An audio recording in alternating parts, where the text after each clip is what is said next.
The proposed GIPSA rule isn't the only area of concern on Capitol Hill.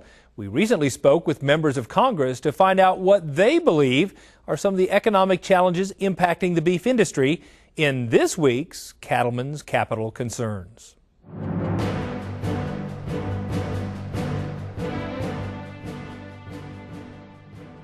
Well, we have $14 trillion in debt. A lot of that is owed to China. I don't know how you stay a strong and leader in the world nation if you owe that kind of money to a foreign nation, one whose best interests are not necessarily your best interests. And that's a huge part of the concern. But anybody in the Rocky Mountain West knows that you can't spend more than you take in. You can't get away with that. It doesn't work. It doesn't work for families, and it doesn't work in Washington. Now, in Wyoming, we have a balanced budget component of our Constitution that you can't, in a year, and I was in the Wyoming State Senate for 5 years, you can't spend more than you take in as a state in any given year, which is why I'm a co-sponsor of saying we need to have a balanced budget amendment to the Constitution of the United States. Now, some folks have said, well, it's just a gimmick. Well, if it was a gimmick, Washington would have passed it a long time ago.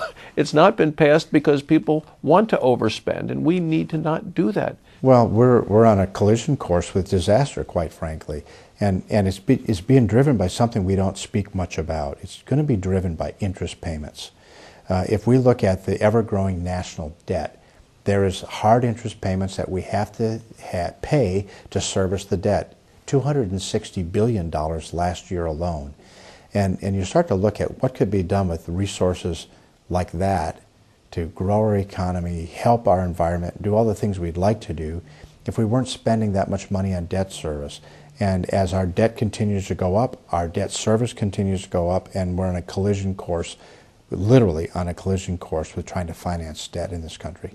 Everyone has now admitted that our problem is spending, that we are flat out spending too much. And unless we change our spending habits, this country is bankrupt by 2030. Our total debts will outpace our total assets.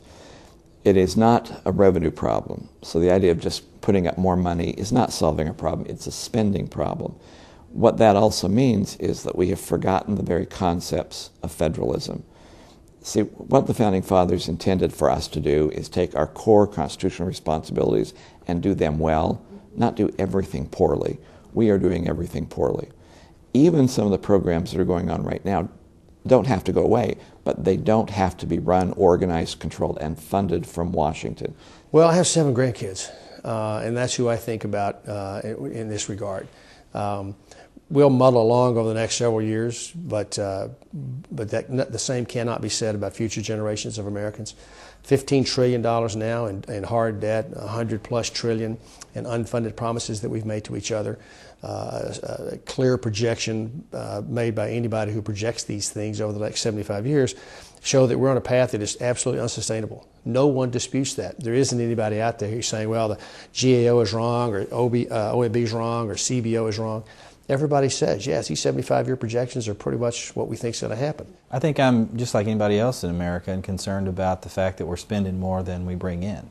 And just like families across America, they've got to make a determination of what luxuries they can afford and what they can't. And I think we can sum it all up with a simple thing, balanced budget amendment. If you want to know the truth of it, I think about 85% of America agrees with that. If Washington could balance their budget just like American people across the country have to do, I think we'd be in a lot better shape. Do you have a message you want your members of Congress to hear? We have an easy way for you to find out more about the issues impacting cattlemen and make your voice heard. Just log on to beefusa.org and click Call to Action.